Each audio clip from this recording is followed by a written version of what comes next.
কখনো কখনো মানুষ লোভের বশবর্তী হয়ে এমন সব কাজ করে যা তাকে মৃত্যুর কাছে এসে অনুশোচনা করায়। তেমনই একটা গল্প আজ আপনাদের শোনাবো। নমস্কার বন্ধুরা, রাজেশ এন্টারটেনমেন্টে আজকে আপনাদের জন্য বিভূতিভূষণ বন্দ্যোপাধ্যায়ের অসাধারণ একটা ছোট গল্প, পরিহাস। গল্পটা যদি ভালো লাগে তাহলে অবশ্যই লাইক করবেন এবং সাবস্ক্রাইব করে অবশ্যই আরও গল্পগুলো শুনবেন। চলুন আজকে শুনি ছোট গল্প, পরিহাস। অনেক বছর ব্যবধানে মানব জীবনে যে নাটক অভিনীত হয়, যে সূক্ষ্ম আবেদনের সৃষ্টি করে, এই গল্পটি তারই গল্প। রামতারক বন্দ্যোপাধ্যায় যখন মারা যান তখন তার সম্পত্তি বেশ ভালোই ছিল কুরুলগাছিতে। রামতারক বন্দ্যোপাধ্যায়ের স্ত্রীপুত্র ছিল না। তিনি তার সম্পত্তির ছোট ভাই রামগতিকে দিয়ে গেলেন। সন্ধ্যার সময় ছোট ভাইকে ডেকে বললেন, কিছু মনে করিস নি রামা, অনেক মামলা করেছি তোর সঙ্গে বিষয় নিয়ে, সব তো রেখে যেতে হলো, সঙ্গে কিছুই নিয়ে যেতে পারলাম না। এখন সব বুঝতে পারছি ভাই, কিছুই কিছু না, নকলের জন্যে আসল হারিয়ে বসে আছি। একটা কথা বলি শোন, উঠোনের ওই জবাতলায় আমার 100-5 টাকা পোঁতা আছে, তুই তুলে নিস। রামগতির সঙ্গে দাদার মুখ দেখাদেখি ছিল না বহুদিন থেকে। কেউ কারো বাড়িতে যেত না, যদিও পাশাপাশি বাড়ি। রামগতি কেঁদে ফেলে বললেন, দাদা, তুমি কি বলছো? আমি জশাইকাঠি থেকে নীলমণি কবিরাজকে কাল সকালেই নিয়ে আসবো। কোনো ভয় নেই দাদা, তুমি ভালো হয়ে উঠবে। রামতারক ম্লান হেসে বললেন, এদিকে আয়, আশীর্বাদ করি। নীলমণি কবিরাজকে আর আনতে হয়নি। শেষ রাতে টাল আর সামলে ওঠেনি বৃদ্ধ রামতারক। দাদা শ্রাদ্ধ শান্তি রামগতি পল্লীগ্রামের হিসাবে ভালোভাবেই করলেন। লোকে তাকে ভালোই বললে। এতদিন দাদা মামলা মোকদ্দমা করে ছোট ভাইকে নাস্তানাবুদ করেছিলেন। অনেক ফাঁকি দিয়েছিল বুড়ো। রামগতি ভালো প্রতিশোধেই নিয়েছে। শ্রাদ্ধ শান্তি চুকে যাওয়ার পর একদিন রামগতি তার চাকর হারাধনকে ডেকে বললেন, হারাধন, একটা কোদাল নিয়ে চল তো আমার সঙ্গে দাদার বাড়ি। কেন গো ছোটবাবু, কি হবে কোদাল? আর চল না বলছি।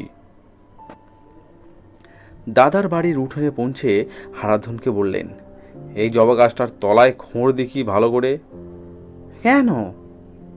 দাদা বলে গিয়েছিল টাকা পোঁতা আছে ওর তলায়। তুমিও যেমন পাগল, দাদা পুঁতে রেখে গিয়েছে তোমার জন্যই। তুই খোঁড় দেখি ভালো করে, বকিস নে। হারাধন এ সংসারের বিশ্বাসী পুরনো চাকর। অনেক দিন থেকে রামগতিকের কাছে থাকে। মনিবের উপর অনেক সময় সে হুকুম চালায়। ভালো মানুষ রামগতি হাসি মুখে সহ্য করে। অনেকক্ষণ ধরে খোঁড়া হলো, কিছুই পাওয়া গেল না। রামগতি বললে, উত্তর দিকে খোঁড় দেখি। আবার খানিক পরে বললেন, পেলি নে? আচ্ছা, দক্ষিণ দিকে খোঁড়। 6 ঘন্টা খোঁড়াখুড়ির পরেও কিছু পাওয়া গেল না। রামগতি এই টাকার উপর নির্ভর করে দাদা শ্রাদ্ধ কিছু বেশি খরচ করে ফেলেছিল। হারাধন বললে, তক্ষুনি বললাম ছোটবাবু, ও বড়বাবুর আর খেয়ে দে কাম নেই, আপনার জন্য টাকা পুঁতে রেখে যাবে। তাই তো বললে যে দাদা মৃত্যুর কিছু আগে। অমন বলে রোগের সময়, কে কি বলে তাই কি আর দেখতে গেলি চলে? এই ঘটনার কিছুদিন পরে রামগতির মৃত্যু হলো। রামগতির একমাত্র শিশুপুত্রের বয়স তখন মাত্র 5 বছর। রামগতির বিধবা পত্নী ছেলেটিকে নিয়ে চুয়াডাঙ্গায় তার বাপের বাড়ি চলে গেল। যাবার সময় প্রতিবেশীদের বাড়ি বাসনকোসন, পিঁড়ি, খাট, বালতি রেখে চলে গেল। চুয়াডাঙ্গায় রামগতির স্ত্রীর বাপের বাড়িতে শুধু তার এক ভাই ছাড়া আর কেউ ছিল না। ভাইটি মূর্খ এবং গুলিখোর। অবস্থা ভালো নয়, অতি কষ্টে সংসার চলে। গরুর গাড়ি এসে দাঁড়াতেই রামগতির স্ত্রীর ভাঁজ উকি মেরে বললে, কে গা? ও মা, এই যে ঠাকুরজি। আহা, এসো এসো, এ বুঝি খোকন? এসো বাবা। রামগতির স্ত্রীর চোখে জল এলো। সে যে সংসারের বধূরূপে ঢুকেছিল সেখানকার অবস্থা এদের চেয়ে অনেক সচ্ছল, অনেক ভালো। রামগতির অংশে 30 বিঘে জমি ছিল প্রজাবিলি, কিছু খাজনা এবং কিছু ধান পাওয়া যেত। খাওয়া দাওয়ার অবস্থা ছিল অনেক ভালো। কিন্তু রামগতির স্ত্রী শিশুপুত্র নিয়ে সেখানে থাকতে সাহস করেনি বলেই দাদার আশ্রয়ে এসে পড়ল। গোড়া থেকেই সে ভুল করেছিল। গুলিখোর দাদার ঘরে সব দিন চাল থাকে না। মামিমা রামগতির ছেলে সতুকে বলে, তোর মামার কাছে গিয়ে বল ঘরে চাল নেই, নইলে খাওয়া হবে না। সতু গুলির আড্ডায় দোরের কাছে ভয়ে ভয়ে এসে দাঁড়িয়ে বলতো, ও মামা। কেউ কথা বলে না। আড্ডার রকম দেখে সতুর মুখ দিয়ে কথা বেরোতে চাইতো না। সেখানে দেওয়ালে হেলান দিয়ে সারি সারি লোক বসে আছে, মুখে তাদের লম্বা প্যাকাটির নল, কলসির কানা ভাঙার উপর বসানো থেলো হুঁকোর সঙ্গে সেই নল লাগানো। কারো বিশেষ হুঁশ নেই, চোখ বোজানো অবস্থায় গল্প চলছে ওদের মধ্যে। শুধু বুঝতে পারতো না সে সব গল্পের মানে। তখন তার বয়স 8-9 বছর হবে। মামাকে সে আবার ডাকতো, ও মামা। মামা আস্তে আস্তে চোখ চেয়ে বলতো, কে রে? আমি সতু, মামিমা পাঠিয়ে দিলে, ঘরে মোটে চাল নেই। চাল নেই? আচ্ছা বস, এমন চাল খাওয়াবো তোর মামিকে বুঝতে পারবে চাল কাকে বলে। আবার আধ ঘন্টা। মামার সারা সংজ্ঞা নেই। বেলা হয়ে যাচ্ছে, মামি ভাত চড়াবে কখন? তারও খিদে পেট জ্বলছে। সে আবার ডাকলো, ও মামা। কে রে? আমি সতু, চালের পয়সা দাও মামা, ঘরে চাল নেই কিচ্ছু। দাঁড়া, হাতিটা বিক্রি করেই তোকে চাল তো চাল। ঘরের মধ্যে ওখান থেকে কে একজন টেনে টেনে বললে, হাতি কেন দাদা, আম বাগানটা বিক্রি করে দাও না। আরও কিছুক্ষণ কেটে গেল। সতু ডাকলে, ও মামা। কি রে? চালের পয়সা দাও। মামা ট্যাঙ্ক থেকে 2 আনা পয়সা বার করে ওর দিকে ছুঁড়ে দিয়ে বললে, যা, আর নেই, ওই দিয়ে চালাতে বলগে যে করে হোক। এই রকম ছিল মামাবাড়ির সংসার। মামি খুব ভালো লোক ছিলেন না। ভাত দুটো দিতেন বটে, কিন্তু হাজার মুখ নাড়া দিয়ে আর হাড় ভাঙা খাটিয়ে নিয়ে। সতুর মা ইতিমধ্যে একবার কুরুলগাছিতে গিয়ে দেখেন তাদের জমি জমার অপরে দিব্যি দখল করে ভোগ করছে। তার হয়ে কথা বলে এমন লোক পাওয়া গেল না। মামলা করা একা মেয়ে মানুষের কর্ম নয়। দেখে শুনে তিনি আবার বাপের বাড়ি চলে এলেন। শত্রু গ্রাম্য পাঠশালায় লেখাপড়া শিখে 2 ক্রোশ দূরবর্তী চুয়াডাঙ্গার হাই স্কুলে ভর্তি হলো। কয়েক বছর অতি কষ্টে পড়াশোনা করে সে 2য় বিভাগে এন্ট্রান্স পাস করলে। তার বয়স তখন 18 বছর। এই সময় শত্রুর মা পরলোক গমন করলেন। শত্রুর মামিমা ওকে বললেন, এইবার একটা চাকরি টাকরি দেখে নাও বাবা, সংসার আর চলে না। তোমার মামাও বুড়ো হয়েছেন, তার আর ক্ষমতা নেই চালাবার। মামা তো ভাই দুটি ছিল অজমূর্খ, বর্ণজ্ঞান পর্যন্ত তাদের হয়নি। পরের গাছের আম কাঁঠাল চুরি, মাছ ধরা, এই ছিল তাদের কাজ। শতুর চেয়ে বয়সেও ওরা ছোট ছিল, সুতরাং শতুর উপর পড়ল গোটা সংসারের দায়িত্ব। একদিন ওর মামিমা বললেন, সতু, একবার যা কুরুল গাছেতে, ঠাকুর জামাইয়ের অনেক সম্পত্তি ছিল। ঠাকুরজি অনেক বাসন কোসন পরের বাড়ি রেখে এসেছিল শুনলাম, দেখে আয় দিকি বাবা। শতুর মা তাকে মরবার সময় এ কথা বলে গিয়েছিলেন। বলেছিলেন, অমুক অমুকের বাড়ি বাসন আছে, রূপোর খাড়ু আছে। দাদার তো এই সংসার, কখনো আনতে ভরসা পায়নি, উড়ে যেত এতদিন। তারা খুব বিশ্বাসী, আমার নাম করে জিনিসগুলো ফেরত নিবি তাদের কাছ থেকে। বৌমাকে দেখতে পেলাম না, বৌমাকে দিয়ে বলবি আমি দিয়েছি তাকে। অনেক দিন পরে সতু এলো কুরুলগাছিতে।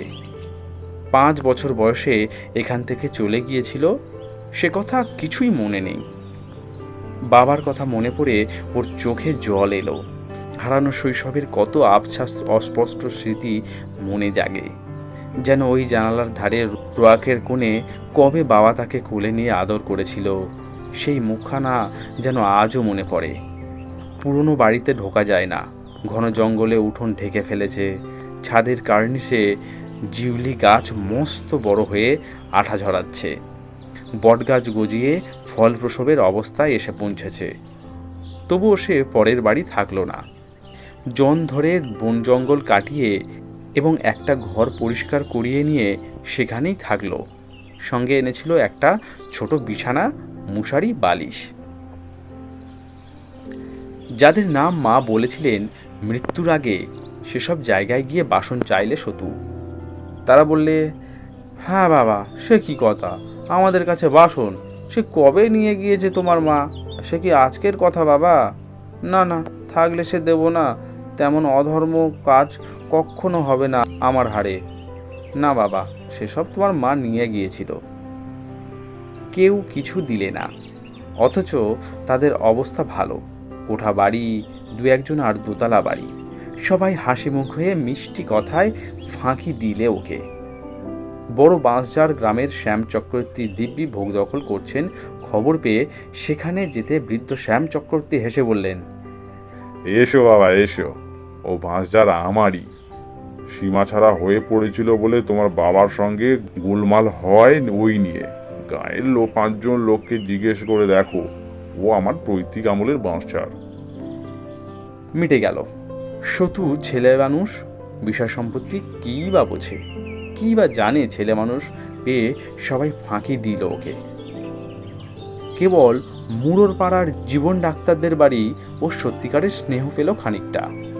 জীবন ডাক্তারের স্ত্রী ওকে বললেন, তুই তখন এতটুকু এখানে আসতিস, চাল চাষ দিতাম হাতে, খেতিস বসে বসে।